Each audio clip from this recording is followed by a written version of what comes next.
I didn't know then that a simple camping trip would redraw the lines of my life. Looking back, I can pinpoint the exact moment everything shifted, not in a dramatic confession or a reckless act, but in a quiet exchange that felt heavier than it should have.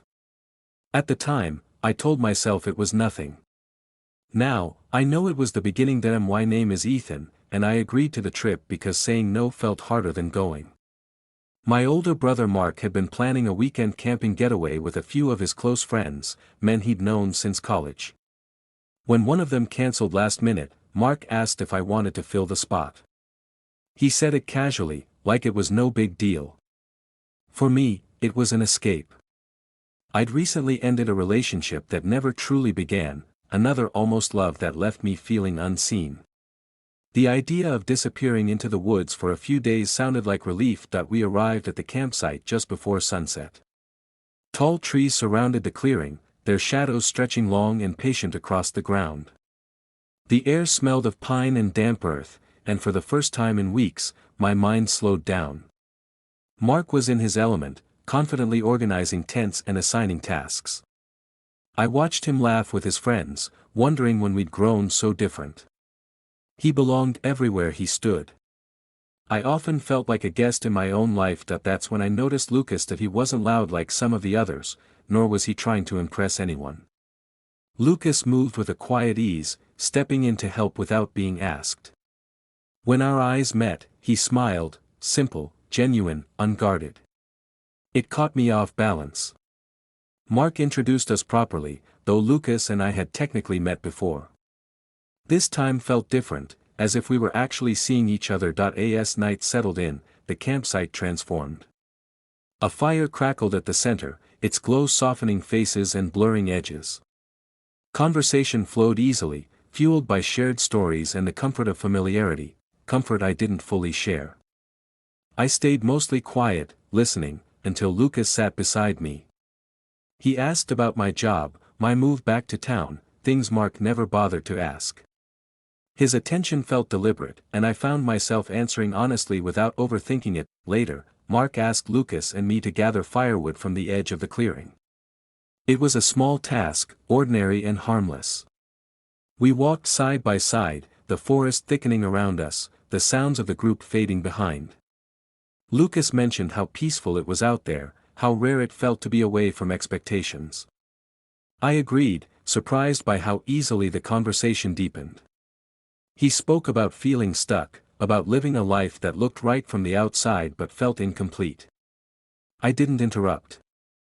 I understood that feeling too well. There was no sudden spark, no dramatic realization. Just a quiet recognition, like discovering a shared language you didn't know existed. When we returned to the campsite, our arms brushed briefly.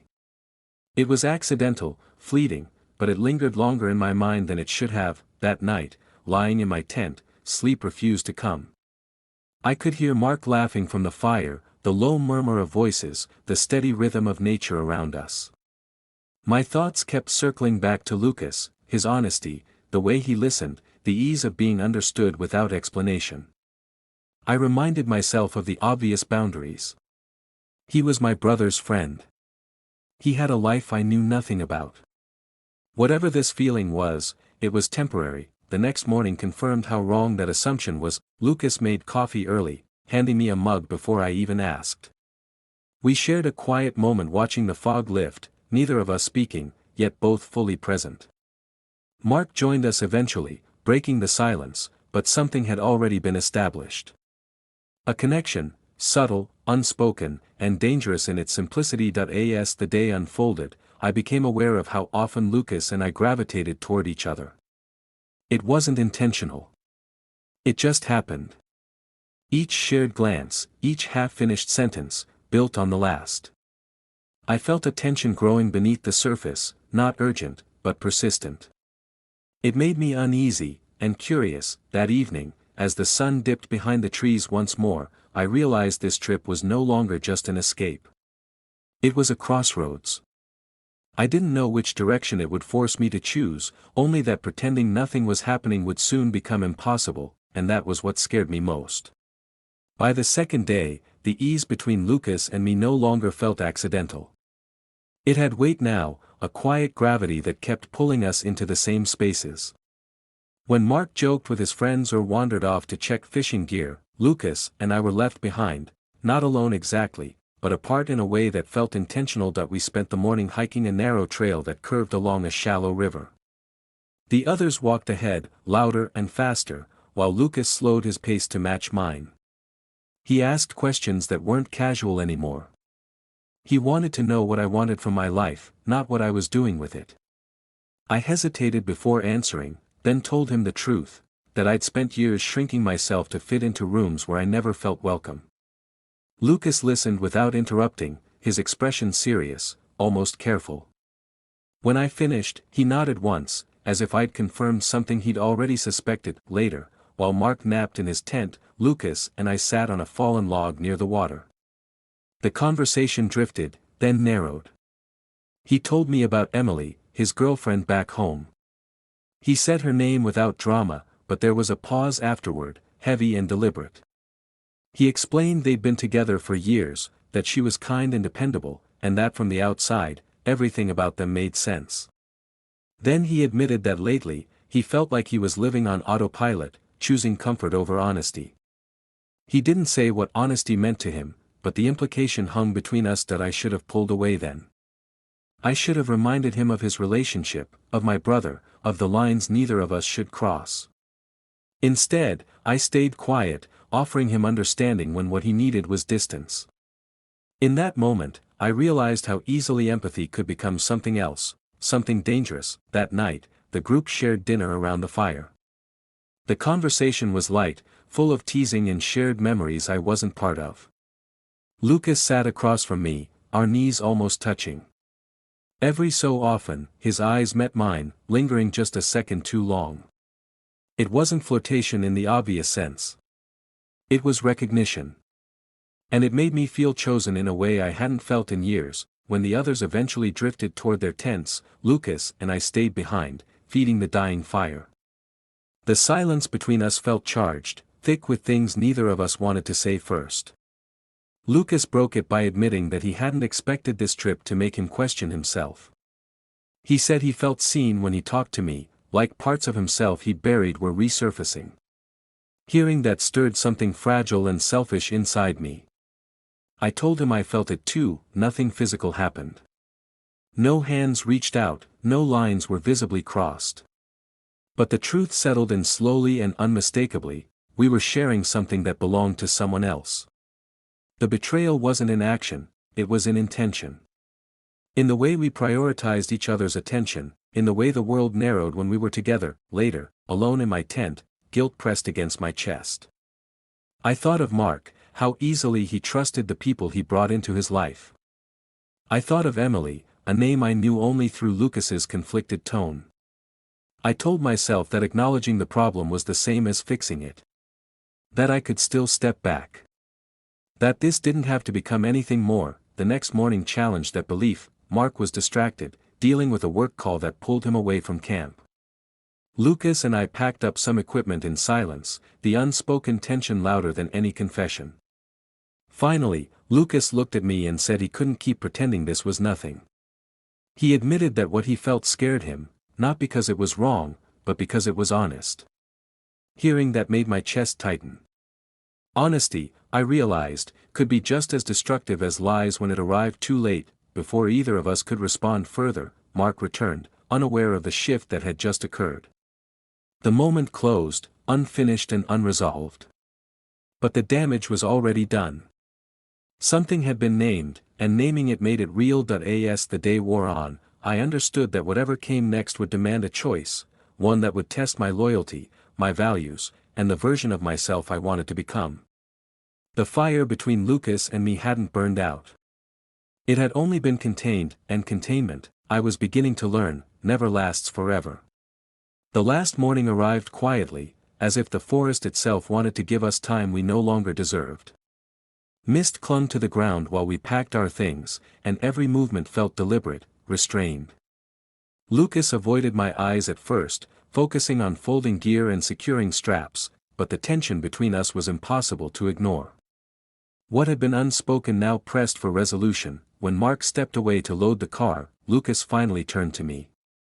His voice was low, careful, as though choosing the wrong word might undo what little control he had left. He said this trip had forced him to confront things he'd spent years avoiding. He admitted that what he felt for me wasn't a passing confusion, but something rooted in truth. Then he stopped himself. He said truth didn't erase responsibility. Hearing that stung more than denial would have. It meant he was choosing restraint, not because he felt nothing, but because he felt too much that I told him I understood, though my chest tightened as I spoke. I admitted my part in it, how easily I'd let closeness replace judgment. We didn't touch. We didn't need to. The distance between us carried more meaning than any gesture could have. Lucas said he needed to go back and face his life honestly, whatever that meant. I nodded, knowing that honesty often arrives with loss. The drive back was quieter than the trip in. Mark hummed along to the radio, unaware of the emotional wreckage sitting in the back seat. I watched the trees blur past the window, replaying moments I couldn't undo. I wondered whether restraint counted as redemption, or if the damage was already permanent. A few days later, Mark asked me to meet him for coffee. He didn't accuse me of anything. He didn't need to. He said he'd noticed the shift between Lucas and me, the way conversation stopped when he entered a room. He asked if there was something he needed to know. In that moment, I chose honesty without excess. I told him there had been an emotional boundary crossed, nothing physical, but enough to matter. Mark listened in silence, his disappointment measured and controlled. He thanked me for telling him the truth, then asked for time. That hurt more than anger would have. Lucas didn't reach out after the trip. Neither did I. The absence felt intentional, like a mutual agreement that contact would only reopen something neither of us was prepared to finish. Weeks passed, then months. Life resumed its rhythm, but I wasn't the same person who'd left for that campsite. I was more aware of my capacity to hurt, and to be hurt, without meaning to. I thought often about Emily, about how emotional betrayal could exist without witnesses. I thought about Mark's trust, and how fragile it had been. Most of all, I thought about myself, how easily I'd mistaken connection for permission. The experience forced me to confront a truth I'd avoided: self-discovery doesn't excuse collateral damage. Wanting something deeply doesn't make it right. One evening, while walking alone, I realized that the trip hadn't changed me because of what almost happened, but because of what didn't. We stopped short of crossing a visible line, yet the invisible one had already shifted me. I learned that boundaries matter most before they're tested, not after they're broken. I don't know what became of Lucas. I hope he found the courage to live honestly, whatever form that took. As for me, I carry the lesson forward. I'm more careful now, with my heart, and with others. Not every connection is meant to be explored. Some exist only to teach us who we are, and who we refuse to become. That camping trip ended like any other on the surface. We packed up, drove home, and returned to our lives. But beneath that ordinary ending was a quiet transformation, one that still echoes when I think about the choices we make, and the ones we walk away from. Some moments don't follow you loudly, they follow you forever. Time did what it always does, it moved forward, indifferent to what I was still carrying. Months passed after the camping trip, and on the surface, my life settled into something resembling normalcy. I went to work, met friends, answered messages, and laughed when expected. Yet beneath that routine, a quiet recalibration was taking place. I was no longer the same Ethan who had agreed to that trip simply to escape himself. My relationship with Mark remained polite, careful. We talked regularly, but something essential had shifted. Trust, I learned, doesn't shatter loudly. It thins. Mark never mentioned Lucas by name again, and I never volunteered updates. The silence around that topic became an unspoken agreement, an acknowledgement that some truths, once shared, don't need repeating. Still, I noticed how guarded Mark had become, how he chose his words more precisely. Knowing I was the reason for that restraint stayed with me. As for Lucas, his absence was its own presence. I didn't block his number, and he didn't block mine. We simply didn't reach out. That choice felt deliberate, even respectful. I imagined him trying to realign his life, weighing honesty against consequence just as I had. Some nights, I wondered if restraint had been enough, if choosing distance absolved us of what we'd already disrupted. The answer, I suspected, was no. But it was the only ending we were capable of giving ourselves that I began to notice how often I replayed moments not for their romance, but for their warning. The quiet by the river. The unspoken understanding by the fire. Those memories didn't tempt me anymore, they instructed me. They reminded me how easily emotional intimacy can masquerade as harmless connection, how quickly it can eclipse loyalty if left unchecked. Eventually, I started dating again, not seriously at first. I was more honest now, more careful about what I offered and what I took. I spoke openly about boundaries, about the importance of timing and truth. The experience with Lucas had stripped away my illusions. I no longer believed that intensity alone made something meaningful, or that discovery justified disregard for others. One evening, Mark invited me over for dinner. It wasn't an apology or a reconciliation, just an ordinary gesture that felt earned. We talked about work, family, small frustrations. At one point, he looked at me and said he was glad I'd told him the truth back then. He didn't say it had been easy. He said it mattered. That was as close to forgiveness as either of us needed. Walking home that night, I realized that the trip had given me something unexpected, not a love story, but clarity. I understood now that growth often arrives disguised as loss, and that restraint can be its own form of courage. What almost happened mattered less than what I chose not to pursue. That I don't frame that weekend as a mistake anymore. I see it as a threshold I stepped up to, looked over, and then stepped back from, changed, but intact. Some stories end with confession or reunion. Mine ended with responsibility, and that, I've learned, is sometimes the bravest ending of all.